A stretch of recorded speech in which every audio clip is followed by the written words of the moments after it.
Improving your spoken English through listening by hearing is one of the most effective methods because it trains your brain to naturally absorb pronunciation, rhythm, and real-life usage. Here's a clear, practical way to do it. Listen carefully to how words are connected. If you want, start with English subtitles on. The Secret Husband. Clara never expected her life to change on an ordinary Tuesday afternoon. She was sitting in a quiet cafe, lost in her laptop, when he walked in. Victor. There was something about him, not just his sharp suit and confident stride, but the way he carried himself. Calm, composed, like a man who knew exactly where he was going in life. Their eyes met for just a second, and somehow that was enough. He approached her with a polite smile. "Is this seat taken?"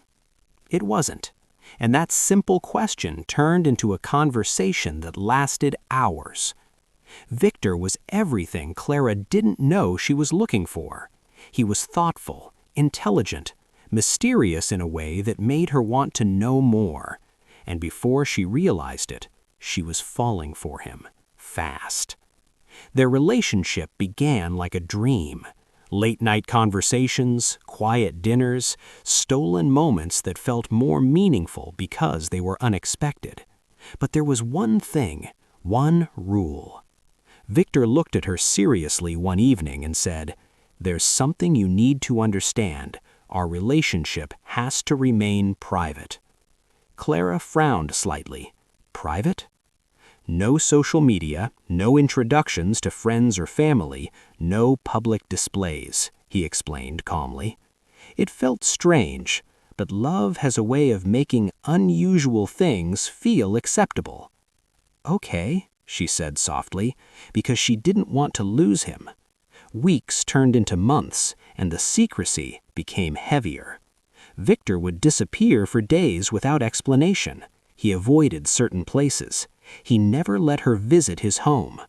At first, Clara told herself it was just his lifestyle, a busy businessman, a complicated life. But deep down, something didn't feel right. One night, everything changed. Victor had left his phone behind. Clara wasn't the kind of person who snooped, but something inside her whispered, "You need to know." Her hands trembled as she unlocked it, and there it was, a message from a woman. "Don't forget the dinner tomorrow. My parents will be there." Clara's heart started racing. She scrolled. Photos, events, a wedding picture. Victor standing beside another woman. Clara felt like the air had been pulled out of her lungs. Married. He was married.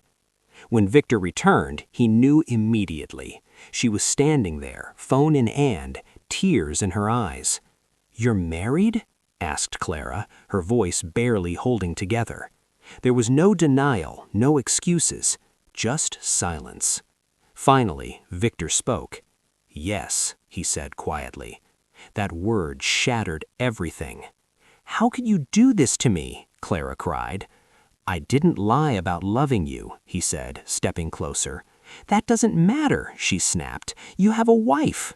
Victor ran a hand through his hair, frustration and guilt mixing in his expression. "It's not what you think," he said. Clara let out a bitter laugh. "Then explain it to me." Victor took a deep breath. "My marriage, it's not real, not in the way you think." She froze. It was arranged, a contract between families, business, money, power. Clara stared at him, trying to understand.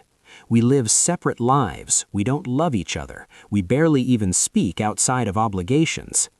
The room fell silent. Clara didn't know what hurt more, that he was married or that a part of her still wanted to believe him.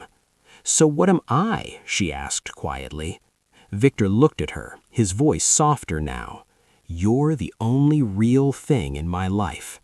Those words should have felt beautiful, but instead, they felt heavy. Because somewhere out there was another woman living a life tied to his, whether it was real or not. Days passed. Clara couldn't sleep, couldn't think. Her heart pulled her in one direction, her conscience in another. She thought about Victor, the way he looked at her, the way he made her feel seen, understood, loved. But then she thought about his wife, a woman she had never met, a woman who, regardless of the truth, was still part of this story. One evening, Clara met Victor again. The tension between them was undeniable. "I need an answer," he said quietly.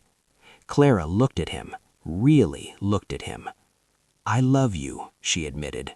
Victor's eyes softened. "But love isn't always enough," she continued. He frowned slightly. "What does that mean?"